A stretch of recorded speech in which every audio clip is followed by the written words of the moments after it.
Welcome students. I hope you all are well. So in today class we will study about simplification and rationalization. ठीक है, तो उससे पहले एक छोटा सा टॉपिक क्लियर कर लेते हैं. साइड में कुछ क्वेश्चन दिखे होंगे तो हमें आइडेंटिफाई करना है कि which are rational and which are not rational, that is irrational. ठीक, तो इतना टफ मामला नहीं है ये. सिंप्लीफाई करने के बाद मतलब इसको अगर कोई कंडीशन इस तरह से सॉल्व करने के बाद जो वैल्यू बच जाएगी तो हमें चेक करना है रेशनल है इरेशनल है. फर्स्ट क्वेश्चन को अगर मैं देखता हूँ, simply this is rational number and this is an irrational number. ठीक है, तो रेशनल नंबर और इरेशनल नंबर का एडिशन सब्ट्रैक्शन दोनों ही हमेशा क्या देता है, इरेशनल देता है. यानी कि अगर इरेशनल वैल्यू प्रेजेंट है टोटल वैल्यू ऑब्वियसली क्या होगी, इरेशनल ही होगी. इस चीज को ध्यान रखना है. ठीक है, that means it is irrational number. Second को देखें तो अगर हम जब ब्रैकेट ओपन करेंगे तो it will become 3 plus root 23 minus root 23 और ये कट हो गया, क्या बचा 3. so that is a rational, that means this is a rational number. root 7 to root 7 that is 2/7, both numbers are rational, so it is a rational number. Here it is root 2, that is an irrational number, so therefore 1/√2 is also an irrational number. पाई की value हम जानते हैं, पाई की value जो है non recurring होती है. अगर पूरी वैल्यू दिखा जाए तो यानी कि 2 से मल्टीप्लाई होने के बावजूद भी क्या रहेगी, इरेशनल ही रहेगी. ठीक, सिंपल सी बात है, इतना लंबा टॉपिक नहीं है. अब आते हैं अपने सिंप्लीफिकेशन की तरफ. ठीक है, तो अगर इस तरह से क्वेश्चन हमारे पास हैं तो इनको हम सॉल्व कैसे करते हैं. तो फर्स्ट क्वेश्चन देखते हैं. 5 plus root 7 into 2 plus root 5. ठीक है, तो जनरली सॉल्व कैसे करते हैं, जो हमने पहले से सीखा हुआ है. मल्टीप्लाई करना है, यहाँ पे इसका हमने मल्टीप्लाई करता सबको पता है. अगर मेरे पास क्वेश्चन है x plus y into z plus b, तो आप इसको कैसे सॉल्व करते हैं. फर्स्ट आप पहली टर्म से पूरी टर्म को मल्टीप्लाई करते हैं, that is x into z plus b. Then second value से यानी कि प्लस वाई से फिर जेड प्लस बी को मल्टीप्लाई करते हैं. तो सॉल्व करके इसको हम आगे फर्दर प्रोसेस कर लेंगे. ठीक है, तो सिमिलर वे में हम इसको सॉल्व करेंगे. क्या होगा, 5 into 2 plus root 5, then plus root 7 into 2 plus root 5. Multiply कीजिए, 5 two 10 plus 5 into root 5 is 5 root 5 plus root 7 into 2 root 7. जैसे तरीका क्या होता है, देखिए रूट 7 इंटू किया तो रूट 7 2 नहीं लिखेंगे. ठीक है, पहले रेशनल नंबर को लिखना चाहिए, फिर रेशनल को प्रॉपर तरीका समझ में आता है. 2 रूट 7. ठीक है, root 7 into 2 root 7, then plus root 7 into root 5 root 35. तो अगर आपको लास्ट क्लास अच्छे से समझ में आई है तो आप इससे आगे समझ लोगे कि प्रोसेस आगे को सॉल्व नहीं होगी. ये हमारा क्या फाइनल आंसर है. क्यों है, क्योंकि रूट 5 है, रूट 7 रूट 35 है. गधे घोड़े वाला केस समझाया था, तो यानी कि सेम नहीं है, तो एडिशन सब्ट्रैक्शन पॉसिबल नहीं है. यानी कि हमारा क्या हो गया, आंसर हो गया. सिंपल है. सेकंड कंडीशन देखते हैं. Second question, 5 plus root 5 into 5 minus root 5.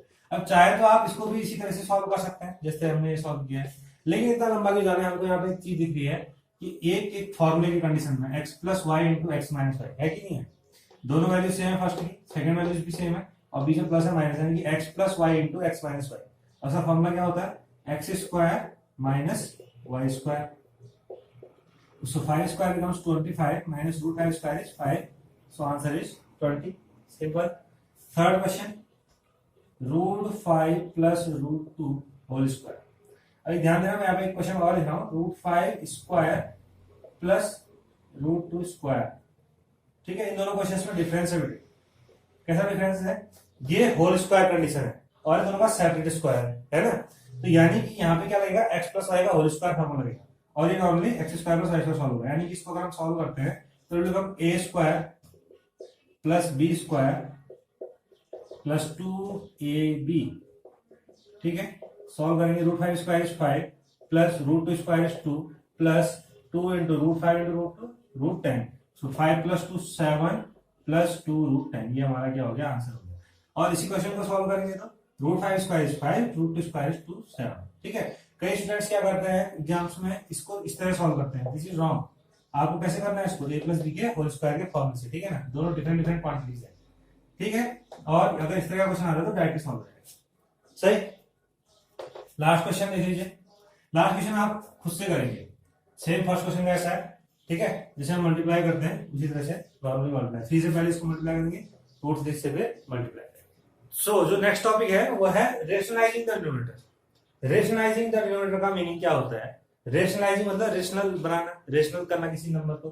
किसको करना है, डिनोमिनेटर को. यानी कि इस तरह से p/q की कंडीशन में अगर क्वेश्चन है तो उसको हमें डिनोमिनेटर को क्या करना है, रेशनलाइज करना है। जो डिनोमिनेटर का नंबर है वो क्या बन जाना चाहिए, एक रेशनल नंबर। यहाँ पे हम देख रहे हैं तीनों केसेस में जो डिनोमिनेटर है वो क्या है, इरेशनल नंबर है।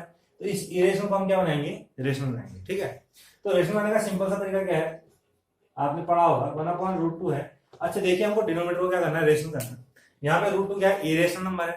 तो √2 को किस नजदीक से नजदीक नंबर कौन सा है, इसको हम रेशनल बोल सकते हैं, वो कौन है, 2 है। और 2 चाहिए तो हम क्या करना पड़ेगा, √2 से मल्टीप्लाई कर देंगे तो 2 बन जाएगा। ठीक है, अब डिनोमिनेटर में √2 से मल्टीप्लाई किया तो न्यूमरेटर में √2 से मल्टीप्लाई करना पड़ेगा, तो कर दीजिए √2 × 1 √2 2। तो हमने देखा जो डिनोमिनेटर वो क्या बन गया, एक रेशनल नंबर बन गया ना रेशनल नंबर, हमारा काम पूरा हो गया। तो ये क्या हो गया, रेशनलाइजिंग ऑफ डिनोमिनेटर। डिनोमिनेटर को हमने क्या कर दिया, रेशनलाइज कर दिया। सेकंड क्वेश्चन देखिए, ये है 3/2 प्लस √3। तो आप कहीं पढ़ेंगे इसको, रेशनलाइजिंग करने का तरीका क्या है, वो आपसे कहेगा कि नीचे के नंबर्स को ही लिख लीजिए अपोजिट साइन के साथ और मल्टीप्लाई कर दीजिए। ऐसा हमने क्यों किया, इसको समझते हैं। देखो, हमें डिनोमिनेटर में क्या चाहिए, रेशनल नंबर चाहिए, है ना। अब हमारा जो नीचे का क्वेश्चन है वो काइंड ऑफ x + y है, x + y की कंडीशन में है। अच्छा, ये x - y की कंडीशन में, कोई बात नहीं। तो अब अगर मैं इसको क्या करना चाहता हूँ, रेशनलाइज। अगर सपोज कीजिए यहाँ पे रूट लिखा होता है ना, तो उसको रेशनल नंबर बनाना है मुझे। तो रेशनल बनाने का तरीका क्या है, देखो यहाँ पे हमने चीज समझी कि हमने बेसिकली क्या किया था, √2 का स्क्वायर तो किया था, है ना। अगर इसी तरह से यहाँ पे भी स्क्वायर हो जाएगा, दोनों का सेपरेट सेपरेट स्क्वायर हो जाए, तो स्क्वायर होने से क्या होगा, रूट का स्क्वायर हमें क्या मिलता है, एक सिंपल नंबर मिलता है। √3 का स्क्वायर क्या मिलेगा, 3 मिलेगा। यानी कि जो हमारा नंबर है वो क्या हो जाएगा, रेशनल बन जाएगा, बनेगा नहीं। तो यानी कि जब हम इस x + y को x - y से मल्टीप्लाई करते हैं तो हमें क्या मिलता है, फॉर्मूले के अकॉर्डिंग x² - y²। तो अब यहाँ पे x की जगह कोई भी वैल्यू, चाहे वो रूट वैल्यू चाहे सिंपल वैल्यू, स्क्वायर करने से तो हमें सिंपल वैल्यू ही मिलेगी। सिंपल वैल्यू मतलब कोई नेचुरल नंबर मिलेगा, रेशनल की फॉर्म में मिलेगा, है ना।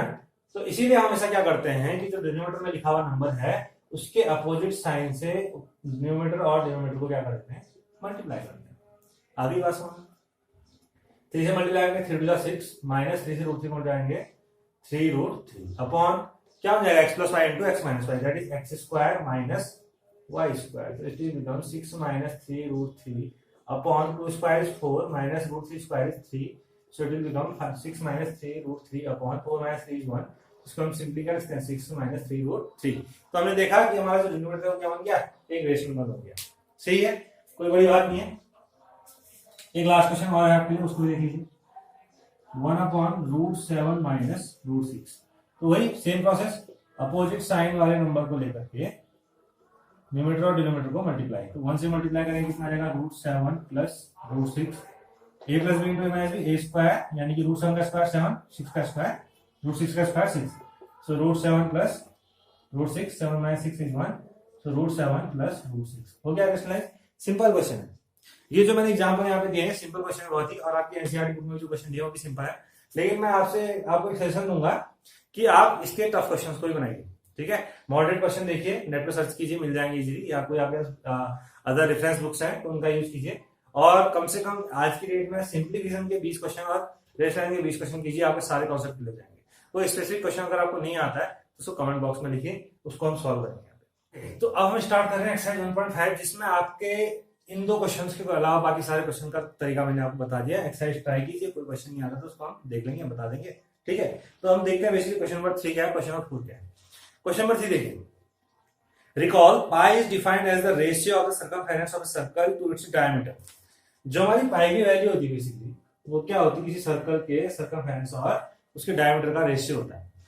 ठीक है, इसको एग्जांपल समझिए। मेरे पास एक सर्कल है, ठीक है, इसका मैंने कहा रेडियस है 2। ओके, तो अब देखिए जरा, अगर इसका रेडियस 2 है, r इज इक्वल टू 2 है, तो आप इसका सर्कमफेरेंस का फॉर्मूला क्या होता है, 2πr होता है ना। तो 2 × पाई × r इज 2, दैट इज 4π। इसका डायमीटर देखिए कितना हो जाएगा, डायमीटर कितना होगा, रेडियस का डबल, यानी कि 2 × 4। अब इनका जरा रेशियो निकाले, c/d क्या होगा, 4π/4, दैट इज पाई। होगा नहीं होगा।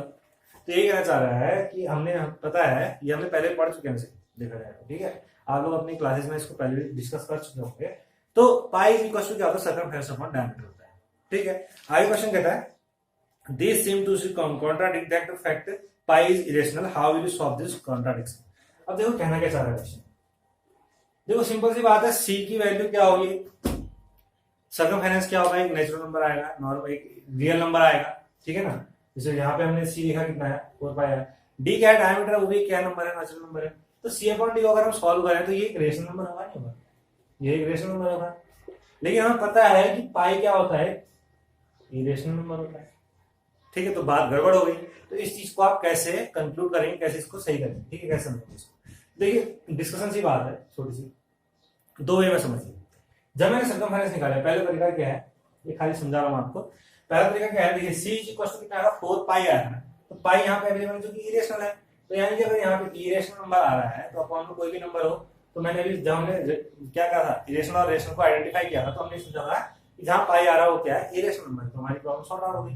यहाँ इरेशनल आएगा, यहाँ रेशनल आएगा, it means this is a irrational number, ठीक है। एक कंडीशन तो ये होगी। अब जनरल सी बात, जो हम मेजरमेंट यूज करते हैं, वैसे प्रॉपर आंसर इसका ये होना चाहिए जो हम दूसरा करते हैं, क्योंकि यहाँ पे तो हमने सिंपल सी पाई की हेल्प ले ली कि पाई इरेशनल हो गया, बात करता, ठीक है। अगर हम मेजरमेंट के तरीके से बात करते हैं, तो जब आप एक रेडियस ले रहे हैं 2 सेंटीमीटर, ठीक है, डिफरेंट यूनिट्स लेते हैं हम, यूनिट्स मतलब किसी भी चीज को मेजर करने के तरीके, ठीक है।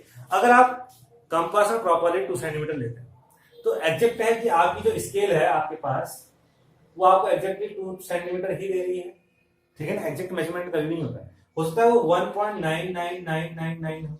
जैसे अगर 2 सेंटीमीटर, इसको हम क्या मान लेंगे, रेडियस को हम 2 सेंटीमीटर मान लेंगे। हो सकता है कि 2 सेंटीमीटर होकर 2.0000001 हो, है ना। तो यानी कि हम इसको डिफाइन नहीं कर सकते कि जो सर्कमफेरेंस आएगा वो एग्जैक्टली एक नंबर होगा या नहीं, ठीक है। तो उसी तरह से डायमीटर, तो उसका अगर हम डबल करेंगे, तो अगर मैं 2 सेंटीमीटर का डबल कर रहा हूँ, 4 सेंटीमीटर का डायमीटर है, लेकिन एग्जैक्टली अगर मैं इस कंडीशन देखूं तो 4.00001 है कि नहीं है। तो अगर इसको आप और आगे बनाना चाहें तो 1111 और लिख सकते हैं, अच्छा हम 2 है, ठीक है। यानी कि ये नॉन रिपीटिंग नॉन रिकरिंग हो सकता है, चांसेस हैं। तो यानी कि जब इसका हम कैलकुलेशन करेंगे, सिंपल सी बात है, तो एग्जैक्ट कंडीशन, जैसे हम आंसर कह दिया, सपोज कि हमने सॉल्व करके इसको कह दिया कि भैया हमारा 4 आया, ठीक है। एग्जैक्ट जरूरी नहीं है 4 आया, 4.00010000001 ये भी हो सकता है। आ रही बात समझ। यानी कि डिफाइंड कंडीशन नहीं होती कभी भी मेजरमेंट, ठीक है ना। प्लस माइनस 0.005 का डिफरेंस हमेशा माना जाता है इंजीनियरिंग में, ठीक है। जैसे हम इंजीनियरिंग में जब हम काम करते हैं, तो कोई भी हम कोई डायमेंशन अगर लेते हैं, सपोज कीजिए हमने एक शाफ्ट बनाना है। शाफ्ट मतलब होता है, जैसे आपने बस के नीचे देखा होगा, एक लंबा सा सिलेंड्रिकल पाइप होता है, ठीक है ना। अब सपोज कीजिए उसका डायमीटर जो है हमने लिया है 28 सेंटीमीटर, सपोज कीजिए उसका रेडियस लीजिए, रेडियस हमने 28 सेंटीमीटर लिया है। तो इसके आगे हम जरूर मेंशन करते हैं प्लस माइनस 0.5। इसका मतलब ये होता है कि उसकी शाफ्ट की मेजरमेंट में हो सकता है कि इसके बीच का कोई डिफरेंस वहां पे हो, ठीक है।